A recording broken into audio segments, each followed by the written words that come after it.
Who invited us? Anyway, that doesn't matter. Feel free to follow us on our social media handles, YouTube, X, TikTok and Instagram. Don't forget to subscribe to all the handles and hit the notification button so that you can be invited all the time. Omanyi mutambula nyo ne mugera gye batabayise naye. Nani akulise? Who invited you? No matter what the situation is. Anyway, there are so many things happening. I go everywhere. Exactly. Anyway, there are so many things happening around Kampala, actually around Uganda. Era olunaku lwoli kyawa exiwo. Ndijja. Anyway, there are so many things happening around Kampala, and trust me, we are here to give our opinions. They are just opinions, by the way. Don't take us serious. Okay, take us serious, but we are not engineers. We are not political leaders. So, what we think is right. Chicholoza echikutte akati okusinga. Kati nze. Mr. San. To. Ne Mr. Marvin. Muli ebigambo bino wammanga. Wogamba omuvuzi wa Benz to drive at 30 kilometers per hour. Obankozese bulungi. So oli ku new traffic rules ezaze zinapya. Oshitegedde. Bro. Ninawe. But joga. Let me tell you. Kati olaba there's no you can tell me mbu wali ku northern Mvuge asatu ngenda. Northern is 70 actually. No, but still, the new ones are saying 30 on every road, literally. No. Hey. Zili specified. Northern is 70, but ezo tuketujireke kalotambulako. Naye 30 around Kampala. Right? Neda. Moto gevange kongojja. Olaba. Ne yakole moto ka chimanyo lazi ne moto kempye zina. Speed meter. Budget atya auto cruise. Yes, something like that. Ezevu gazo, uzo setting and ezevu gazo. Cruise limit. Trust me, nazo zitandikira ku 40 kilometers. Omanyi okuvuga ku 40 obanga actually atatambula. Emmotoka zonna eziri mu showroom ennaku zino. It's either hybrid oba sport car. Toshtegera. Kati simanyi muntu agenda kukwata sente zagenda agule sport car. Omugamba asoge meters. No, by the way, mwachikote bobe. The big man came out and specified. Nagamba. Most of you have not understood what he's saying. Yagambi, that 30 kilometers per hour is dependent on where you are. Marketplaces, schools, hospitals, places that are crowded and have so many people, you're supposed to be moving at 30 kilometers per hour. I think it's actually something very good.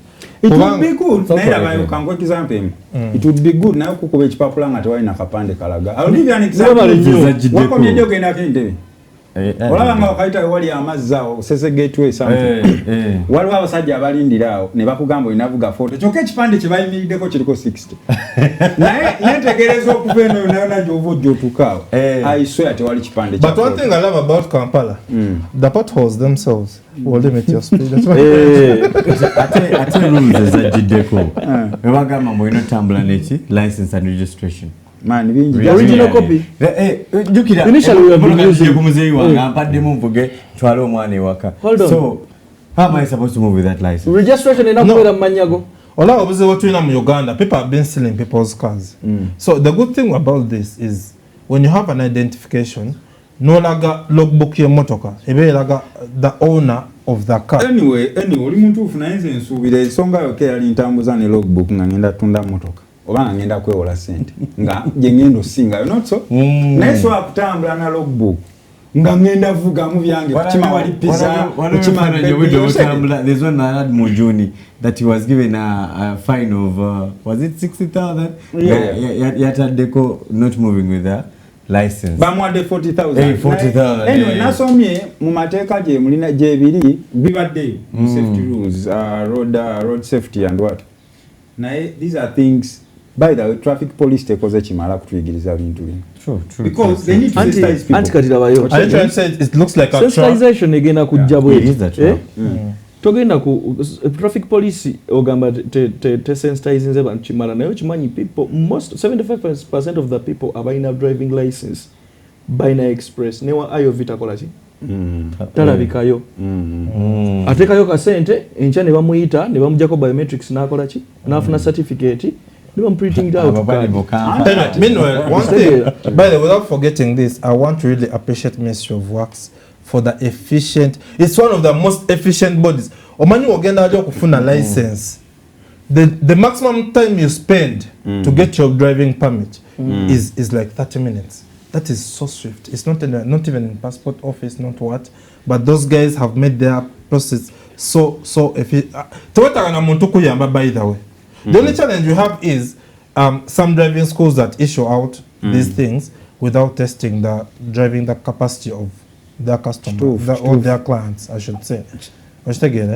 Now in Uganda, we've lost so many people according in regards to road accidents. I think ensonga eyo olaba waneno IOV okustampingirako ku certificate kyo ekyo kyetaagisa nga kirimu appointments eziri serious nti naye kati wano driving schools nyingi ba clients bangi okitegeera line nene IOV ne office ye bagenda kutwala obudde bungi okuverifying abantu abo bonna Uganda gye tulimu ogimanyi. At the end of the day, they are going to do chap.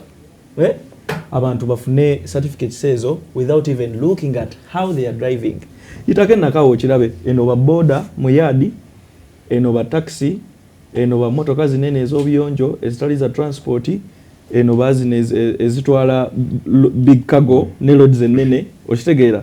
Kakati omuntu ng'agenda ku verifying certificate sezo under the office of IOV agenda kwata muntu omukumu oba agenda kola ku group as a group. No, actually that and is how sure are you? That is how, when you look into the sector for quality assurance, that is how it should be. Yeah, that's how it should be. As per individual. Yes. But amateeka nga tebannagakolaga traffic balina kuddirayo ddalawa. No, amateeka gano baida bagakola dda naye bajja ba improvinga mu Tunuulira Road Safety Act ekulaga baji improvinga mu 2021 naye kati bagenda ogi improvinga abamu tuba twafuna dda permit nasooka ofuna permit yange yasooka bankwata ne bansiba naye si bitwala nga bya serious naye balomu bankwata ekiro ne bagamba otanyweddeako permit agende nengezaawo okunyonyola omusirikale you know what nga namwe ekyetaano mbumuliise kumbe wali tewali kuliisa. But anyway, ngekyo tukivuddeko like ba improving amateeka nga omuntu afuna dda permit nga amateeka letumanyi mala atajjukira ku renewal toddayo wa musirikale wa IOV. Thank you. Ogenda nulaga enkadde nosasula. It's like renewal eringa balinga abagamba just kola sente because nali suubidde renewal olabira ddala oba drive ono akyali ku mutindo yali badde ayitako ewa IOV ne balaba oba akyasobola okuvuga. Kwa mulimu ba driver ama balina permit naye nga balwavuga tebalina mmotoka oba baali ba driver balina ebavuga ebyo. Omuntu asobola ofuna permit naga akembeeremu. Just in case. Ate motor skills zino the more you don't practice. Some chayogerako my dad is 79. The man has an ID. That permit. Do you know why? Yagenda niba renewing era yasaswa niba renewing gundi permit naye amasoge twabula ne musajja itakyalaba bulungi. Thank you. Because they have to be inspected. Ochalaba, okay. I need to understand it this way. You see, what is happening now is people losing lives because of road accidents and anything to do with road infrastructure. Now, I think we need to take it upon ourselves as individuals. I say, you're not going to blame the government. You're not going to blame who. You as an individual. Ochimani tolaba. Why are you driving? It starts with you. You need to look into yourself. Charity begins at home. Singoba doga. No tuka no kola ensobi. Oba no ita ku kitaala nga waliwo traffic yakola. Ensobi ze tukola bulijjo. Wa traffic nakuyimiriza. Omulekana ku ekipapula oba omwayo mutwalo akuleko gende. Omanyi the tebeleba amazima. Okay. Sincere. Fighting corruption starts with you. Kolera abantu be sincere. Yes. Fighting corruption starts with you. Okitegeera. Gwokwata mitwalo 5 nojo wa traffic. You're promoting corruption. Okitegeera. In the first place nga nkugambe, it should be a personal initiative. Okulaba ebitaracho bitakonga biri ku red. But the worst thing that can never happen to you is knocking a border guy ngebitayibadde biraga red. Go no get a mass. You will regret it for the rest of your life. I know. So let's take personal initiative to make sure we obey the traffic rules for our own safety. Let's take it. Next thing about that, I know that problem is solved because balese system etukuba ipapula nga tewetaze wa traffic ne wataliyo naye ku nsonga eyo bana emitwalo nkaaga nga mpise ku kipapula. Is it fair? Nyanti kati obulumi gye bweyongera to limit you. Obulumi gye bweyongera nga weebulira. Ogambe webutyano ngenda kufuna emitwalo. Kati nze wemanga nkola Ministry of Works. Okitegeera. Nengamba nti kati fine ey'okuvuga nga tolina permit ya mitwalo 2.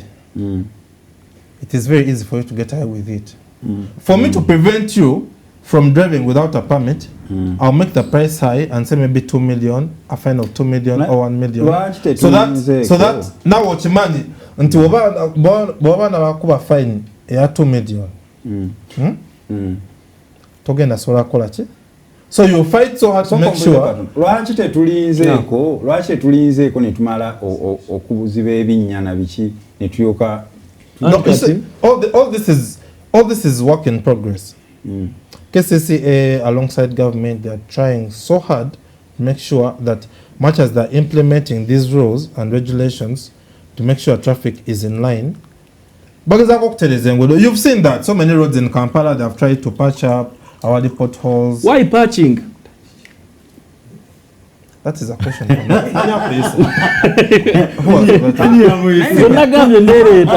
Why patching? About patching is okay. By the way, binebinya byonna byetukuba enkyana eggulu tewali kinya kyatandika nga kinene katandika bwe kati nebyoko mukatulugunya oyitawo otulugunya. Waliwo omusajja yangamba nti waliwo omuntu ajja n'ensuluwu ekiro. Naye tolina osanga kinya kinene nga wayiseewo gye wanda kiriwo n'osangawo ekinene tekiri. Tutandika butono nga mukakwanuka ne mugenda naye. Are you trying to say this problem starts with the contractors, those people who are contracted to construct these roads? Kale ekisookera ddala simanyi ogenda n'ogula TV oba n'ogula battery motoka. Recently battery yange yaweddeko nga time tennaggwayo ninzawo ne bampeeyo obwerere, which means ne contractor Lwampundi zonna kasobera nga wagigula mu mateeka ngwe na warranty kastegwako nga ebbanga somehow naye kyembadde ntukako nti contractor oyo wamala oluguudo atuwayo warranty nti oluguudo luno atukakasa nti mu myaka 5 terugenda bba mu kituli. Yes, those provisions are there as per the act. Those provisions are there because by no warranty a certain grace period whereby within that period they are responsible for any maintenance of the road. Kwanze nalisuubidde nti ekintu ekyo kibanga weekiri nga waliwo warranty oba oluguudo lugenda beloke for such a period. Singa lujjamu ekinnya before that period, contractor azibe ekinnya akola maintenance. That is how it is. That is not done here. And then ekirala kale katugambe warranty yeweddeko. Nalisuubidde government taking over nti wemba ngende jinja nensanga ekinnya mukono local government ekwasaganya ebinnya ebyo kitegeera naye ekinnya kitandika mpola ne kikula buli omu atuna butunuzi. Mabira yatta abantu bangi before ali nali mabagenda tukola nabakola ku proportion weka era ogende mabiro omuntu wakira ayita eri egayaza kayunga biki oba nayita ekatosi nate nolo ekatosi bazeemu ebinnya. Olabagana amakubo ge bali mukola gano kira na mugongo naali ago kyali wajjala ge bali mukola njagala ogatunulire bulungi nnyo. Unlike other urban and residential areas, amakubo ago somehow ga izinze buli kimu okitegeera. Naye gana amateeka ge baleese kati labayo okulamaga kuli na mugongo right now. Everywhere traffic is there okitegeera. Traffic is there everywhere okulamaga okwabaddeeyo nga traffic mungi okitegeera. Tetwakomye okwo abasirikale bo kuba deputy director wa traffic yayisiza directive kyekana every after 100 meters walina okubeera wabaki abasirikale okitegeera. Nabo benyini nyingi bakoma okuyimiriza emmotoka. Remember we are looking at 2 lane amakubo agakola ki agatwala emmotoka 2 okitegeera. Ezigenda nezikola ki nezidda gwe tewayiseeko na mugongo kirabika nabaddeyo abasirikale nga bakozinga traffic. Abazze okulamaga abaze batambula ebigere nga bakozinga ki traffic. Kati ng'omusirikale akuyimiriza nakubuuza fault yonna gyayagala okukola ki all of a sudden and by the way kubo eritaliiko kapande bali mu ddikola bukozi nze okitegeera yogera ku Namugongo kukuba eritaliko bitaala Namugongo bagenda ne batugalira amakubo abantu abasula like between Agenda and Chalwajala and also people abasula Namugongo bagenda ne omanyi bagala wali ku Agenda ne batuchikawo ekimotoka. Now if you sleep between Agenda and Chalwajala or chair tosola kudda what all good tosola you can't access it katugamba bachireka ne woba nyonyola abagayi balinga batugamba muiteri so the best thing to do is to leave the car home webale but ask yourself lwaki bagala amakuba why I think lwaki bagala amakuba no kyayogeddeko ngasinirabira ekyatulenzi mumanyo ekkubo lino kasanga tikira bali balikola mu kusooka bakola gende osege bagenda okuyiwakola ne bayiwa lendi mwembuwayi anti labayo nze nsuubira it's my assumption nabagambye bino these are our opinions wala ne bakola northern ne basuka ne bakola nga wagazi ne bakola lendi emwe sente bazi then ne bakola naye bali bagezaabo era ne bazita batya amatawo bagakola ne balekawo eyokubiri nti wekyabalya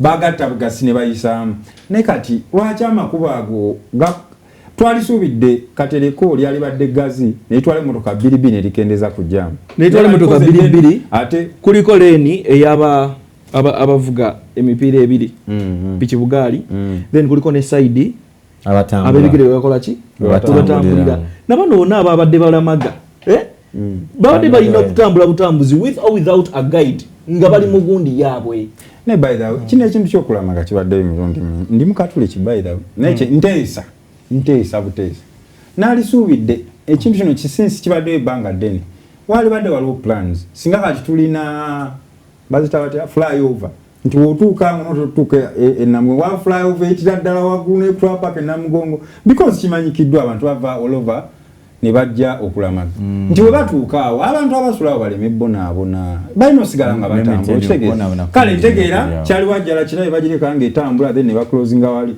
ne bagenda ne baclosinga nnyo neeno lwaki tebabateerawo ttano oba neyita wansi simanyi just kirowoozo actually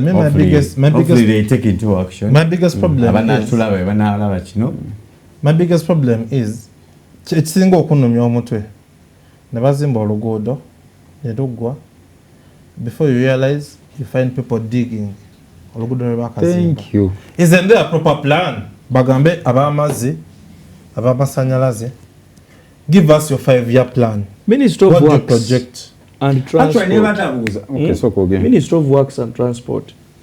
Ya inokera kumacha negamba nti tugenda kukola meters over kilometers bweziti. But bwemba mmanyi nti muina cables za fiber.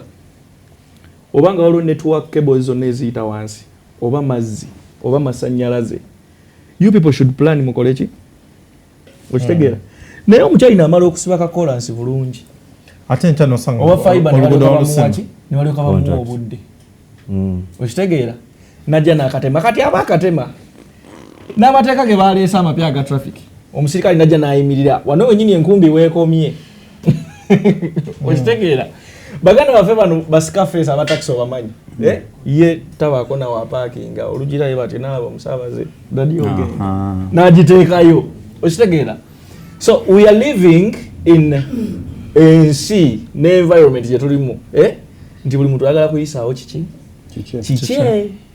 that is why there is no a criteria gye bagoberera nti ono ajja kukola kino ono ajja kukola kino ono ajja kukola kino at a specific period of time. But going back to Emma's opinion, lwaki tebate baba bakola enguudo tebayita abantu bano bonna aba fiber network. Thank you. Never take out the pipes. Give us your plan. Never water. In their defense. Because man, in their defense, I'm thinking that means one thing. That means one thing. People, but the plan of our fiber isn't the plan of all good, isn't the plan of what? Water. So I'm thinking these people are always contacted, but their plan, maybe my plan to pass this fiber here is in the next 1 year or 2 years. But you're making Marvin, that is not an excuse. Marvin, that is not an excuse. When I call all stakeholders, Sam, when I call all stakeholders, Namagamba, what is your plan in 5 years? If I'm constructing a road, I need to give a provision for that. Not me constructing the road, then after muje musime no, we didn't have funds then. If I'm working on the road as a contractor, I have that in provision. Colleagues, money is coming. That is what they call urban planning. That's what they call urban planning. Plan everything. Let everything. You see, there are countries like, you see, for example, South Sudan. You get? It's not a country that is that developed, but if you look at the aerial view of South Sudan, everything is in line. Everything is in line. By the way, in case you want to do business and you're looking for a place that is virgin, South Sudan, very virgin. Despite the fact that it has insecurities, but that place, you can do just a lot. Okay. Anyway, back to our point. Ministry of Works has to invite, okay, maybe they've been doing it, we don't know, okay, but they need to put in more effort in implementation to make sure all stakeholders, Abamazi, National Water, Abamasanyalazi, Abachi, they bring their plans. They bring their plans, show it to Ministry of Works, tell them on such and such a road, for this distance, we are planning to do this in the next 5 years. So that when they give a contractor a job, they put that in provision. I saw in a topic in Pomu Yetaga episodes in Gabiri. So you would go na waliwo utalekeka bubiri. Two things. Ekisoka lane. Abantu bamanyi lane mwe bavuga tebamanyi fast lanes na slow lanes. Bana ngobera ku express. Ng'omuyaye ali mu fast lane naye avuga mpola. Watwera yali eno. Owa alina okuvuga empola yali eri. Okitegera. Ekyokubiri. Recently mutabani wa Sudiru yafudde. Okitegera. Yes, Rajiv. Man. Kale nasuubira nti kigenda kuwaliriza okujjawo ebyo ebintu naye babizizaawo. The barricades. Anyway, ekyo katukirekere tebanaba compensation. Tebanaba flat. No, not compensation. Tebanasasula ba contractors. Okay. So I think they're waiting for the financial year versus the contractors then. No, but if I've not paid you as a contractor, as the government, let me say, it doesn't mean you should be reckless about people's lives. If I give you a contract, I expect you to perform at your best. You showed me a capability that you can do the work. Now that still creates something. There is some inconsistency in how they provide these contracts to people. We need people to do serious civic education before giving out these contracts. People need to know who deserves the contract, who is fit to do a certain project. And lastly, contracts shouldn't be given to the same person. That's why ngudo zigenda mpola n'olugamba olugudo luli ongoing. Uganda has so many civil engineers. People have opened up companies. Anyway, ani akuyise. Olaba wano tetusobola malirizo olaba ebintu ebiri wano biwooma obudde butono naye tetusobola, we can't keep you watching this for long. Okitegeera naye nga I came using the foot. From Chamla Wakalongo to personal experiences. We are limited by time naye nga trust me, share your opinions. Share your opinions tomanya oluddako tujja kudda on the same topic. Share your opinions ku topics zino zetubaddeko oba ekintu anything else you want us to talk about. We share with you, you share with us. Nenga tonna bakugalapo abantu abalamaze mwebale nnyo kunywa mwenge ne mwerabira n'amanya ge mwagenza olamagirako. Kuba for instance ogera n'obuuza mutabivu okola ki wano mpayo bebayo kya babiri abajulizi babiri aga bazeketa musasiro olwo ne kagusunda bamwokyako musasiro olugendo lwangu luli nali entungamo nensanga abasajja baveeyo ntungamo bajja naye anyway ekirungi kiggwa kyokyo bena abo abantu bwe baddayo bwe bati fe abasigadde ne twetaaga ba celebratinga kuba group okutambula okuveerera. Anyway, we want to appreciate Ministry of Works and Transport for all the efforts that are put in place to make sure everyone is safe on this road. We want to thank you so much. Thank you so much for making an efficient system of issuing out licenses. Ovuga border, ovuga motoka nene, ovuga motoka. Make sure please you drive with a valid license because you do not want to get any inconveniences on the road. Traffic officers want to request you, please do not compromise on your competence. 50,000, 10,000, 20,000 is nothing. you need to save another person's life. All that kind of stuff. Let's try. Let everyone try to be responsible while on the road. You may the problem may not be with you, but the person who is driving behind you or ahead of you. So please keep cautious. And then be very, very, you very don't know. careful. You don't know who is in that car. It might be your girlfriend. You never know. You don't know who you kill. Neka tuobosonga muno gamba wife. Chitufu nenga n'abavuzi ba Subaru munyumizanyo tugende mpola mpola bw'otuuka awali essomero awali eddwaliro awali akatale 30 kilometers per hour. Naye n'abavitizi temukompiting. Owavitizi togezaako kuyisa luli nali nvuga nga nva Jinja owavitizi nga gezaako kuyisa Mercedes. Omwana wa n'alinnya ku kabaati ng'eri mu 180 ng'owa Mercedes ali mu 100 ali mu 90 ninga linga taisa choka ngeli trade. Let's try to be careful while on this road. You have only one life, so live it or lose it. Anyway, this marks the end of our episode. I'd like to thank our sponsor, Chaka Films, Lit Events, Newakonogwa Kampala Solutions and Consultancy. There's Mambo Events. Yeah, Mambo Events. Yes. We are calling more sponsors on board. Bambi Muje. Totaga okunyumyako n'abantu baffe bulungi. You never know. It's edutainment. Comment section jakusangayo comment munegayirire oba nkolechi. And our viewers, please follow us on YouTube, Twitter. It's X right now, X, Instagram, all of that. Wherever you can, please follow us and subscribe. On all our social handles. Yeah. On all our social handles. Who invited us? Yeah. Who invited us? Thank you so much. We can't wait. We are going to read all your comments and we are going to get back to you. Have a lovely week. See you next week. Thank you so much. Have a blessed day.